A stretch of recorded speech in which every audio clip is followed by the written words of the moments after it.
غیر دیندار لڑکی سے کسی بستی کے لڑکے کا نکاح نہیں کرائیں گے. ہم اپنی بیٹیوں کو دیندار گھرانے میں بھیجیں گے اور وہاں رشتہ کریں گے اور اپنے گاؤں میں دیندار لڑکی کو ہی آنے دیں گے. تو انشاءاللہ اگر اس پر قائم ہو گئے ہم تو معاشرہ بدل جائے گا. معاشرے کے اندر دینداری آ جائے گی، کیونکہ معاشرے کی دینداری میں عورتوں کا بہت بڑا دخل ہے. اس لیے ہم اپنے نکاح کو آسان بنائیں اور اس کو سنت طریقے پر لائیں.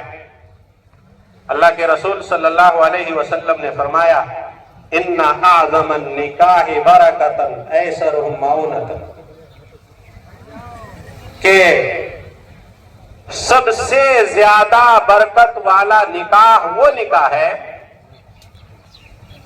جس نکاح میں سب سے کم خرچ ہو.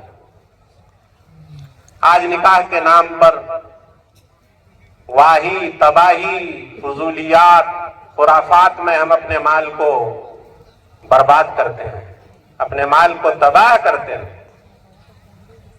ہمارا وہی مال اللہ کے دین پر لگے، اللہ کے راستے میں لگے تو وہی مال ہمارا قیمتی بنے گا. سنت طریقے پر نکاح کریں گے تو اللہ تبارک و تعالیٰ اس نکاح میں ایسی برکت عطا فرمائیں گے کہ اس کی برکت سے اولاد صالح ہوگی، علماء اور حفاظ تیار ہوں گے، مطیع و فرما بردار اولاد حاصل ہوگی. اور جب ہم نکاح سنت کے خلاف غیروں کے طریقے پر، جانوروں کے طریقے پر کریں گے، پھر اس نکاح میں برکت نہیں ہوگی اور اس گھر میں رحمت نہیں آئے گی. تو پھر نیک صالح اولاد کہاں سے حاصل ہوگی؟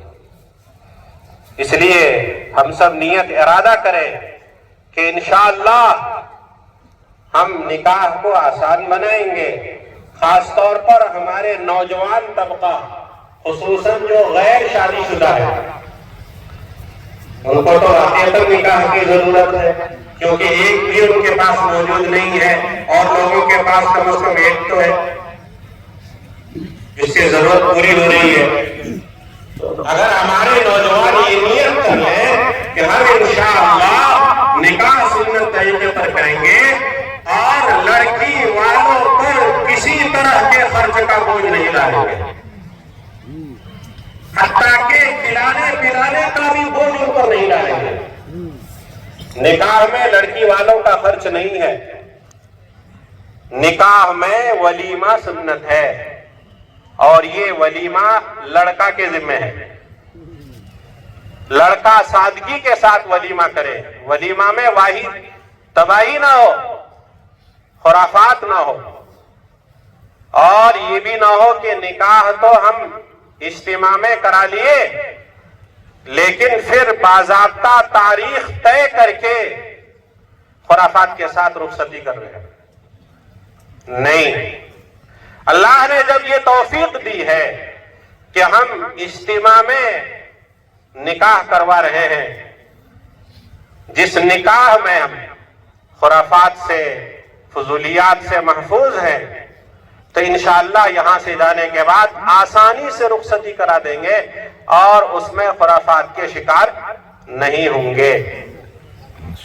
اللہ تبارک و تعالی ہم سب کو سنت طریقے پر نکاح کرنے اور کرانے کی توفیق عطا فرمائے اور معاشرے کے اندر جو یہ بنیادی ضرورت ہے اس ضرورت کے حصول کو آسان بنائیں. اور جو یہاں دولہا بن کر آئے ہوئے ہیں یہ نیت کریں کہ ہم نکاح اس لیے کر رہے ہیں تاکہ ہم گناہ سے بچیں اور مستورات کا دین ہم اپنی عورت کے ذریعے سے زندہ کریں. مستورات کا دین عورتوں کے ذریعے سے زندہ ہوگا. اس لیے خود 4 مہینے لگانے کی کم از کم نیت کریں کہ ہم اللہ کے راستے میں 4 مہینے لگائیں گے، اور پھر اپنی اہلیہ کے ساتھ 3 مرتبہ لگانے کے بعد 10، اور پھر چلے کی ترتیب بنائیں گے۔ جب میاں بیوی دونوں صالح ہوں گے تو اللہ تبارک و تعالیٰ نے ایک صالح اولاد عطا فرمائیں گے۔ اللہ تبارک و تعالیٰ ہم سب کو کہنے سننے زیادہ عمل کی توفیق عطا فرمائے۔